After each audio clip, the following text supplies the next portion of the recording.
नमस्कार बच्चों, मैं रेणु कुमारी आज एक नए वीडियो के साथ मैं हाजिर हूँ।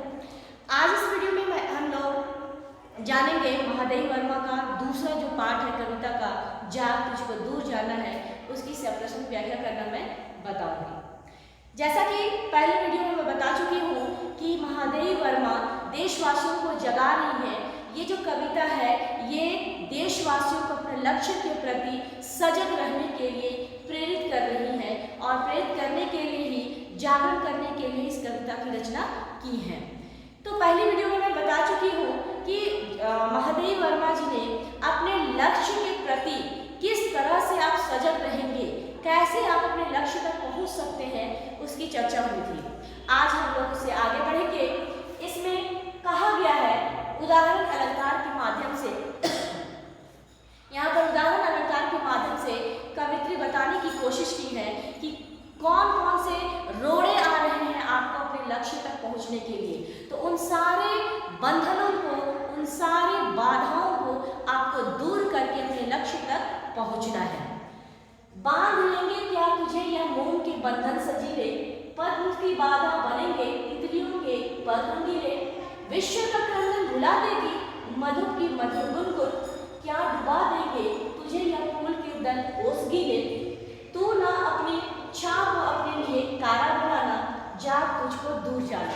तो इन पंक्तियों में कवित्री महादेवी वर्मा कहती हैं कि जो तुम्हारा लक्ष्य है उन लक्ष्य को प्राप्त करने के लिए क्या क्या बाधा हो रही है, वो बाधा खुद वो प्रश्न करके देशवासियों से पूछ रही है कि बांध लेंगे क्या, मतलब तुमको बंधन में रखे हैं क्या, यह मोह के बंधन सजीले। मोह यहाँ पर सांसारिक मोह माया के लिए कहा गया है। जिस प्रकार से मोह बहुत जल्दी पिघल जाता है, तो क्या तुम्हें भी उस मोह के बंधन में आप बंध गए हो, यानी कि कहा गया है देशवासियों को कि आप अपने लक्ष्य से भटक रहे हो। तो क्या इसका कारण ये है कि आप सांसारिक मोह माया में बंधे हो, या संसार के रिश्ते नाते में आप बंधे हो, रिश्तेदारों के बंधन में आप बंध गए हो, इस कारण से आप लक्ष्य से भटक रहे हो।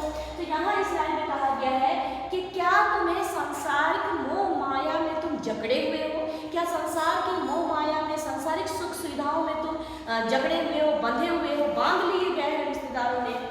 पंथ की बाधा बनेंगे तितलियों पर रंगीले। यहाँ पर पंथ यानी कि रास्ता की बाधा यानी कि रुकावट, तितलियां यहाँ पर सुंदर किशोरियों को कहा गया है, युवतियों को कहा गया है कि क्या तुम्हारे रास्ते की जो बाधा है, लक्ष्य तक पहुँचने का जो रास्ता है, उसमें क्या सुंदर सुंदर युवतियाँ जो है वो तुम्हारे मन को हर रही हैं, क्या उन्हीं के कारण तुम्हारे रास्ते का वो बाधा बन रही है। यानी कि जो लक्ष्य है देश को आज़ाद कराने का, तो उस लक्ष्य में रुकावट क्या सुंदर लड़कियां बन रही हैं, युवतियां बन रही हैं, क्या तुम्हें वो अपने मोह माया में फंसा रही है। विश्व का क्रंदन भुला देगी मधु की मधुर गुनगुन। विश्व का क्रंदन यानी कि पूरे संसार का क्रंदन यानी कि रोना पीटना। मधु यहाँ पर भौरे को कहा गया है, उनकी आवाज को मधुर गुनगुन कहा गया है। तो कहा गया है यहाँ पर कवित्री के द्वारा कि क्या विश्व का जो क्रंदन है वो तुम भूल गए हो, सिर्फ इसलिए भूल गए हो क्योंकि भौरे की जो मधुर गुनगुन है उस कारण से तुम संसार के लोगों का जो रोना धोना है, लोगों पर जो अत्याचार हो रहा है, शोषण हो रहा है, तो क्या वो सब तुम्हें सुनाई नहीं दे रहा है। क्यों नहीं सुनाई दे रहा है? क्योंकि मधुर की यानी कि जो भौरे हैं उनके मधुर गुनगुन की गुंजार की वजह से वो विश्व के जो लोगों द्वारा क्रंदन है उसको ये भूल रहे हैं। तो इसीलिए यहाँ पर वो संदेह करके कहती है कि क्या तुम इसलिए तो दुनिया के लोगों का क्रंदन को भुला रहे हो कि जो भौरे हैं उनकी आवाज़ तुम्हें प्यारी लग रही है, उनकी आवाज़ को सुन रहे हो, इसलिए देश के लोगों का रोना धोना तुम्हें सुनाई नहीं दे रहा है। क्या डुबा देंगे तुझे या फूल के दल ओस गीले। यहाँ डुबा देना मतलब कि उसमें भिगा देना, आकर्षण, अपनी ओर आकर्षित करना। फूल के दल, दल यहाँ पर पंखुड़ी होता है, ओस यानी कि पंखुड़ी में जो ओस गिरता है तो वो पंखुड़ी में बहुत ही सुंदर होता है और हम उसकी ओर खींचे चले जाते हैं।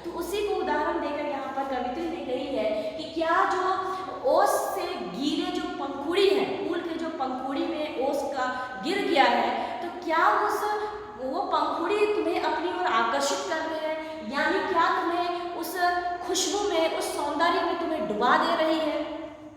तू ना अपनी छाप को अपने लिए कारा बनाना। तो यहाँ पर रिक्वेस्ट किया जा रहा है देशवासियों को कि तुम अपनी छाप को अपने लिए ही कारा यानी कि कारागार मत बनाओ, यानी कि इन सारे बंधनों में तुम्हें नहीं पड़ना है। अगर इन सारे बंधनों में तुम पड़ते हो तो तुम अपने लक्ष्य से भटक जाओगे, अपने लक्ष्य तक नहीं पहुंचोगे और अपने लिए ही कारा तुम खुद बनाओगे और इसके लिए जिम्मेवार तुम ही होगे।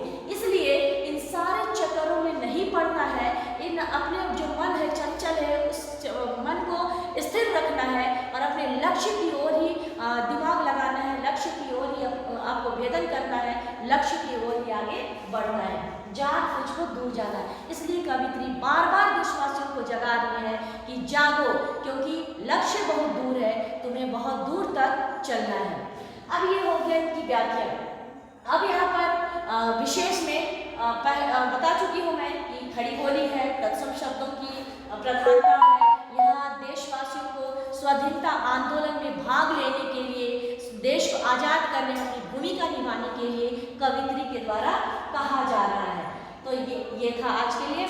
आगे नेक्स्ट वीडियो में इससे आगे जो कविता है उसकी सप्रश्न व्याख्या करना मैं बताऊंगी।